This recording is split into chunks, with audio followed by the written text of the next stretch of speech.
बहुत साल पहले सुवर्णपुर नाम के एक राज्य में एक अनोखी राजकुमारी का जन्म हुआ। उसका नाम था राजकुमारी अवनी। जहाँ बाकी राजकुमारियां महल में खेलती थीं, वहीं अवनी को सबसे ज्यादा खुशी मिलती थी। मिट्टी में नंगे पांव चलने से, बीज बोने से और फसल उगाने से। राज्य की रानी उसकी इस आदत को समझती थीं, लेकिन राजा को यह बिल्कुल पसंद नहीं था। अवनी खेतों और बागानों में काम करते हुए बड़ी हुई। दिन रात मेहनत करके उसने ऐसी फसल उगाई जिसकी तारीफ पूरे राज्य में होने लगी। समय बीत गया और ताजपोशी का दिन आ गया, लेकिन अवनी का सपना कुछ और ही था। मुझे गहनों से नहीं, मिट्टी से प्यार है। मुझे खेतों में काम करना अच्छा लगता है। एक राजकुमारी को ये सब शोभा नहीं देता। देखो जरा कितनी गंदी हो गई है। राजा की नाराजगी के बावजूद अवनी की मेहनत कभी नहीं।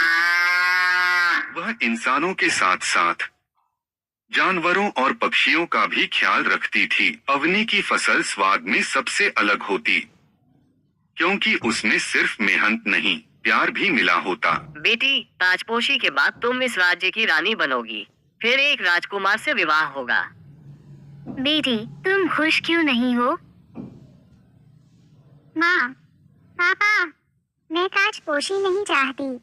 मैं किसान बनना चाहती हूँ। किसान? एक राजकुमारी किसान नहीं बन सकती। मुझे सूरज, हवा और मिट्टी से खुशी मिलती है।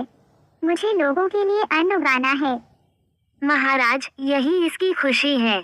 इसे इसकी पसंद से जीने दीजिए। आखिरकार राजा ने एक शर्त रखी। मैं तुम्हें एक जमीन दूंगा। अगर असफल हुई तो तुम्हें राजकुमारी बनना ही होगा।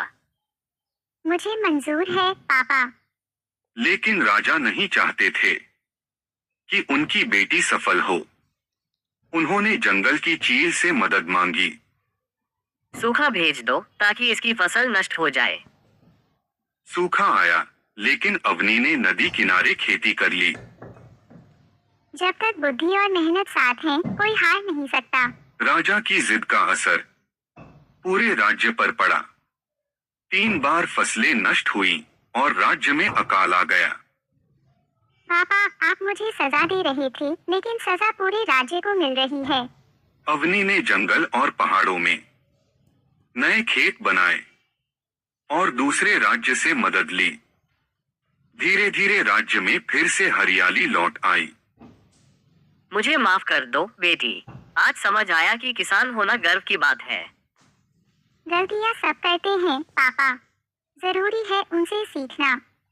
और इस तरह राजकुमारी अवनी धरती उसने साबित कर दिया कि सच्ची रानी वही होती है जो अपनी प्रजा का पेट भर सके।